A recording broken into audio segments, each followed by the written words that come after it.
విశాఖపట్నం పార్లమెంట్లో అన్నీ కూడా 60,000, 70,000, 80,000, 90,000 మెజార్టీలతో గెలిపించారంటే జగన్మోహన్ రెడ్డి గారి యొక్క రాజధానిని విశాఖపట్నం ప్రజలు ఎంత నిర్ద్వందంగా తిరస్కరించారో అందరం కూడా అర్థం చేసుకోవాలని చెప్పి కూడా తెలియజేసుకుంటూ, ఈ మామూలుగా పెద్దలు చెప్తారు, మూర్ఖుడు రాజు కన్నా బలవంతుడు అని చెప్పాను. కానీ ఆ మూర్ఖుడే రాజు అయితే ఎలా ఉంటుందో మనం చూసాం. అంటే ఒక రూల్ లేదు, ఒక రిథం లేదు, ఒక లాజిక్ లేదు, ఒక పద్ధతి లేదు.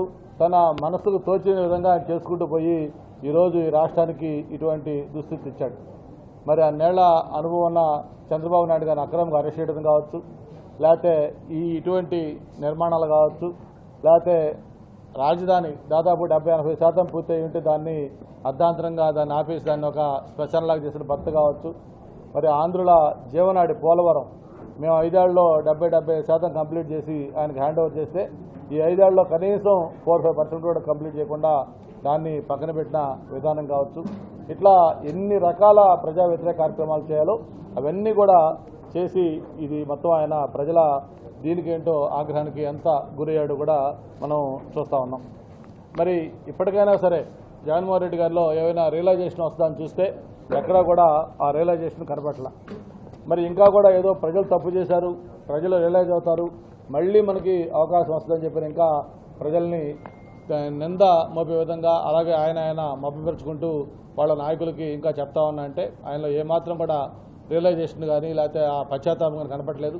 ఎక్కడ పొరపాటు చేశాం, ఎందుకు ప్రజలు మనకి వ్యతిరేకంగా ఇంత తీర్పు ఇచ్చారు అని ఆలోచించుకోకుండా ఉంటే ఆయన పార్టీ ఒక చరిత్రలో ఒక మిగిలిపోయే పార్టీ అవుతుంది తప్ప ఇంకా కాంటెంపరీ పాలిటిక్స్లో పనికిరాదని చెప్పి కూడా తెలియజేసుకుంటూ, ఈ భవనానికి సంబంధించి కూడా చూస్తే మొత్తం ఇది 61 ఎకరాలు టోటల్ ప్రాజెక్టు సైట్ ఏరియా. ఇది అఫిషియల్గా ఏదైతే మొత్తం ఈ డిపార్ట్మెంట్ సంబంధించి అధికారులు మొత్తం ఇచ్చిన అఫిషియల్ రిపోర్టు.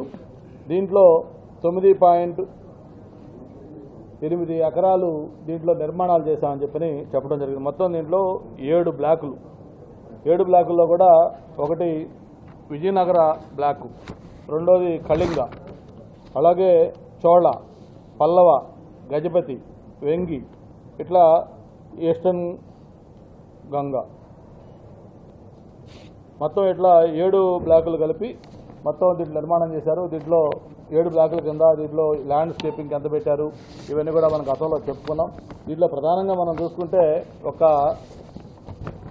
కొండ తొలిచేసినప్పుడు ఏదైతే పాత బిల్డింగ్ డిస్మాంటిల్ చేసినప్పుడు జనరల్గా సిస్టమ్ ఏంటంటే దాన్ని టెండర్లు పిలుస్తారు. ఎవరికైనా పిలుచుకొని దాన్ని డిస్మాంటిల్ చేసి ఆ మెటీరియల్ తీసుకెళ్ళి కొంత గవర్నమెంట్కి మళ్ళీ పే చేసే సిస్టమ్ కూడా ఉంటుంది. అలా కాకుండా దానికి ఏమీ లేకుండా ఒక వైఎస్ఆర్ పార్టీ నాయకులు ఎవరైతే ఉన్నారో ఆయనకే మట్టి తీసుకెళ్లి వేరే వాళ్ళకి తీసుకునే విధంగా ఆ రోజు ఆ కాంట్రాక్ట్ ఇవ్వడం జరిగింది.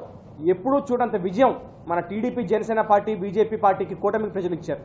అసలైన విజయం ఏంటంటే మరి జగన్మోహన్ రెడ్డి గారిని ఈ రిషికొండ పైన అడుగు పెట్టలేకుండా చేయడమే ప్రజలు సాధించిన అసలైన విజయంగా మేము భావిస్తాం. మరి ఈరోజు పవన్ కళ్యాణ్ గారు డిప్యూటీ సీఎంగా ఉంటూ పర్యావరణ విభాగానికి, అదేవిధంగా అటవీ శాఖకి, పంచాయతీ రాజ్కి, ఈ శాఖలన్నిటికీ కూడా మినిస్ట్రీ తీసుకుంటూ మరి ఈ టూరిజం శాఖ ఏదైతే ఉందో ఇది కూడా జనసేన పార్టీకి సంబంధించిన కందులు దుర్గేష్ గారికి రావడం, ఇవన్నీ కూడా వీటి మీద రిషికొండ వీటి పరిధిలో ఉంటాం. అదేవిధంగా ఈరోజు మా భీమిలి ఎమ్మెల్యే గెలిచిన కూటమి నాయకుడైన శ్రీ గంటా శ్రీనివాస్ గారి నాయకత్వంలో ఈరోజు మేము అందరం లోపలికి రావడం అనేది మేము చాలా గర్వంగా భావిస్తున్నాం. ఈరోజు లోపల అంటే కట్టడం గొప్ప కాదండి, ఇలాంటి పెద్ద కట్టడం గొప్ప కాదు, కానీ ఇంత కట్టడాన్ని కట్టి ప్రజలకి అసలు లోపల ఏం జరుగుతుందో తెలియకుండా చేసి చూసారా, అది నిజంగా గొప్ప అని మెచ్చుకోవాలి మనందరం కూడా. ఎందుకంటే దాదాపు 30 అడుగుల బ్యారికేడ్లు పెట్టేసి లోపల ఏం జరుగుతుందో తెలియనివ్వకుండా మరి దీన్ని 500 కోట్ల రూపాయలు వ్యయం పెట్టాడంటే నిజంగా ఇందాక గంటా శ్రీనివాస్ గారి నాయకత్వంలో మేము చూసాం. లోపల ఆయన ఎలాంటి కమోడ్లు పెట్టాడు, ఎలాంటి మరి బాత్ టబ్బులు పెట్టాడు, 25 లక్షల రూపాయలు 35 లక్షల రూపాయలు పెట్టి బాత్ టబ్బులు పెట్టుకుని మీకు ఎంతసేపటికి మేకప్ వేసి ఇది కేవలం పర్యాటక కోసం లేదు మేము 5 స్టార్ హోటల్ కడుతున్నాం, వైజాగ్లో 5 స్టార్ హోటల్ కట్టనివ్వరా అని చెప్పని ప్రజల్ని మభ్యపెట్టాడు చూసారా. మరి దానికి తప్పకుండా మూల్యం చెల్లించక తప్పదు.